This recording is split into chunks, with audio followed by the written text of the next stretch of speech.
I think I got the burps out. Hello, YouTubers.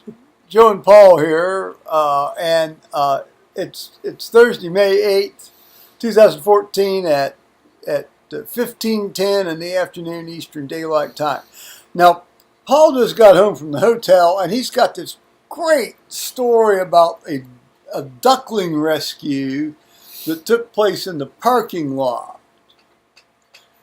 Here with Paul. All right. One of the maintenance people was outside doing something. And this mallard mother with two chicks kept coming over and running around her and squawking at her. I see. And she kept running over to this drain. She had already lost the other 10. Yeah. Ah, yeah. So she'd come over after Renee. Whoops, sorry. She'd run over and get the maintenance person, go squawking at her, run over to this drain thing and run around it, and would come back, kind of like a dog fetch, retrieving you a toy or some crap. So, finally, Renee went over and looked down to see what it was. And by that time, Dana, the other maintenance person, came out and was working on cleaning the air conditioning vents stuff out by the dumpster. Comes over to see what's going on.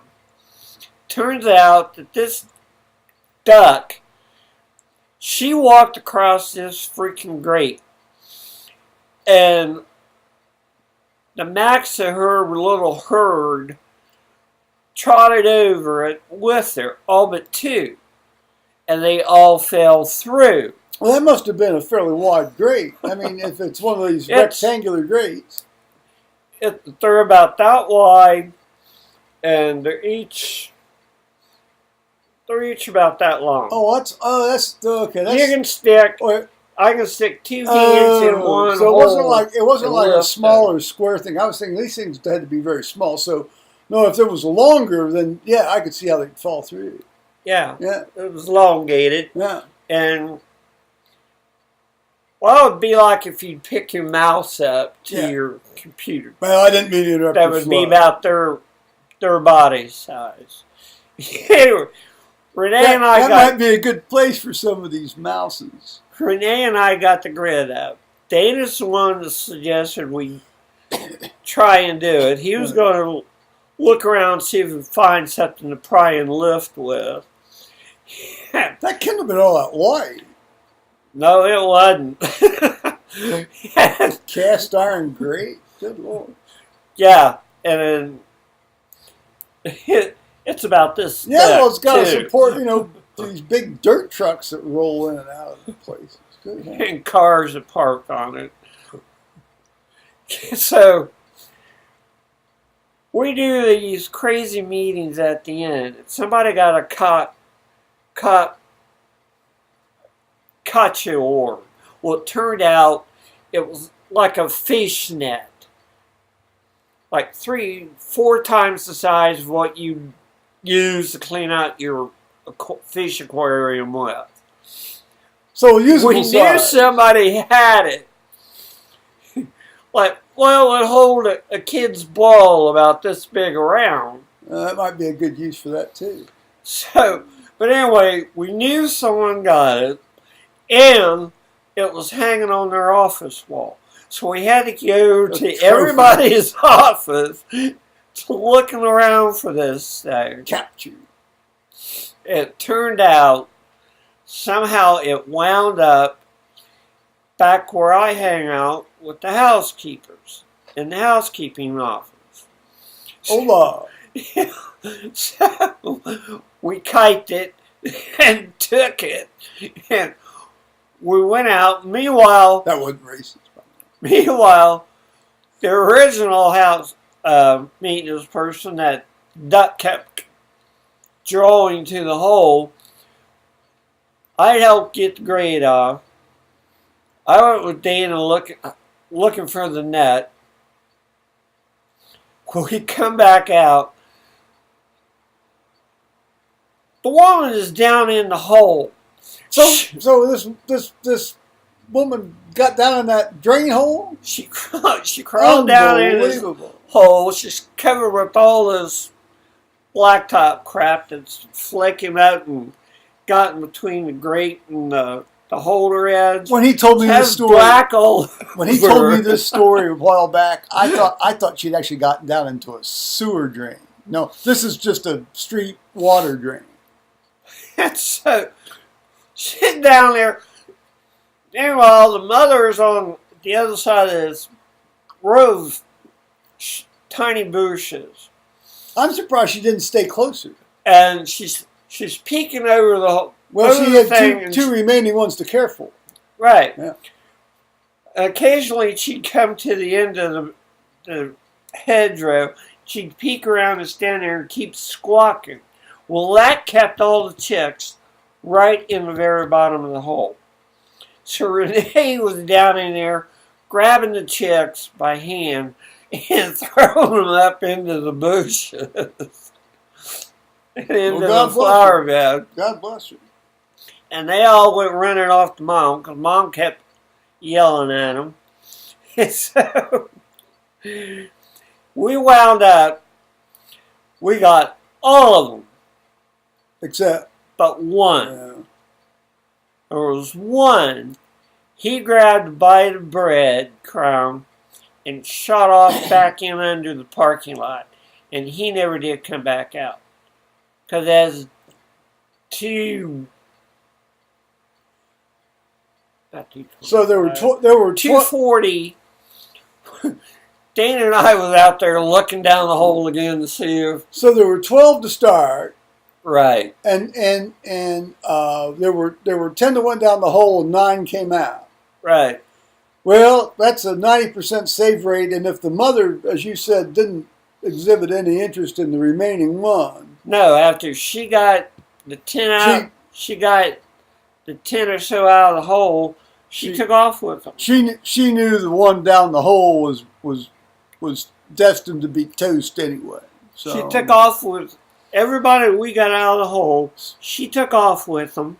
Such is the world of nature. And the one that was still down there, natural he selection. Shot back in under the parking lot, and he never came back out. Well, there it is. So we don't know where the little bird is. Well, he's in the next world here back in another few hours at any rate. So. Well, I suppose, but partial we can figure he's halfway to the dumps. Well, he's halfway or more or less into the next world. Well, I don't know. Is that better than being snatched by one of these hawks? Fall down a hole to suffer and die slowly, as opposed to a really quick, fast, merciful death by a hawk. Hey, you got a chunk of rye bread for his last meal. Oh, rye bread? Did he get rye bread? Yeah. Oh, wow. Like that Aunt Millie's? If he got Aunt Millie's rye bread, that's... Threw it down the hole. Well, that's, at least he had teared it up and thrown it down the hole. I suppose, actually, maybe Aunt Millie's could start providing last meal bread to these guys, in the execution chambers, That's what the little one, that's what he grabbed, and he took off, and he never come back. Well, so did this... actually, I forgot to ask you this when you told the story originally. Where'd the mother go off with her remaining brood? There were 2 ponds over by an insurance building. An insurance company. When you go in their driveway, there's a pond on each side of it.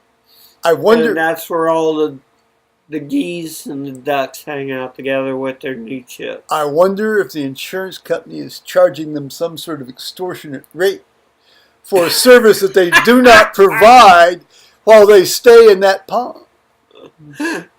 It's an insurance company after all. Well, I know I'm not going to have to worry about the geese chicks because I saw new geese chicks today. Oh, good. Walking around the hotel. There were 16 of them. Oh, wow. And they're too big to fall down that damn hole. And they generally don't let them out of the nest till they get, able to sort of, maintain a little bit. I usually see them, as soon as they hatch, they take all hatched, they run them straight into the water. Well, I understand So that, they're but, safe. but they tend generally when they tend to not let them wander around. At least down here on the creek bank. Now I don't know, and the parking lot geese might be very different. Or apartment Complex geese, yeah. First thing you do is run them into the pond and hide them along the edge of the grass right against the water. They make them hang out and hide up against the edge so nobody will see them. I think David Attenborough's production company needs to get on this right away to do a differential, the niche of the apartment geese, the niche of the hotel geese, the niche of the creek bank geese, the niche of... In ecology, it's all about niches, isn't it? Unless... So there you are, Campbell guys. We had something to yak about. Unlike you. Now, no video with Joe, certainly, and Joe and Paul perhaps, but Joe certainly is complete without Joe griping about a little something. And today, I went down and got the mail. I thought about taking you down there with me, but I didn't. And I got the phone bill and I got the sewer bill. Well, it seems the phone bill's gone up by just a hair under $5 a month. And the sewer bill has gone up by $6 a month. So there's basically a $75 a year whack coming in here to the household, of which no notice was given. Although I guess it doesn't matter if they gave you any notice, does it? You're still going to pay it. You still have to pay it. Otherwise it cuts you off. Want it. Otherwise it cuts you off. I mean, when it gets right down to it, the only thing you really truly have to pay is the property tax. What are they going to do with the sewer? Put a cork in it? Well, I know sometimes as fast as it flows, it sometimes acts like they put a cork in it. Well, when they bring in the big tube trucks to pull out the sludge here every maybe 2.5 months, you can tell when things start draining a lot faster. Because, see, we're on the very end of the downhill flow. Because right across the creek, just about 450 feet away is the sewer treatment plant. So, we're at the very downhill end of this pipe. They do that almost every day or every other day. No, they don't. About 6 o'clock in the morning, just as it gets daylight, the sucker gets... A tank truck goes in there. The tank truck that goes in there are these sewer or these septic tank treat guys that go dump the stuff at that station. Oh. I'm talking about big 53-foot, tubular trucks that look like they haul gasoline, except they haul crap. Shit. Sludge, if you will. Ways. And when they pump those, and say they've got these big, 80 by 80, 80 by 80, 80 by 80 by 80 foot tanks. When they were building those things here about 5 or 6 or 7 years ago, or well longer now, they were banging these plates down to make these things. It took them 18 months to do it. It was just god awful. Well, all right. I didn't sit and gripe about that because I'd gripe about that long before, although not on YouTube, because that was before I was on YouTube. So anything else? That's it. Well, I've been sitting out in the sun enjoying the day. We've got the fan on in the house. It's 72 degrees in the house. It's 87, 88 out on the back deck. Hence why I'm inside. I'd been out a lot, pretty much the better part of the day until about 2 hours ago. But then it just got too hot. Joe doesn't do well when the temperature gets much above 62. Why does it only say 55 degrees up here at the top of the screen? That's at Sault Ste. Marie. That's on Living Earth HD. Yeah. That's on Living Earth. No, that's Living Earth HD. I keep the Sault Ste. Marie temperature up there. It reminds me of paradise. Which is very unlikely I'll ever go live. Well, I don't want to leave here, but if I ever have to go leave anywhere, I'd like to go live up in the Upper Peninsula of Michigan.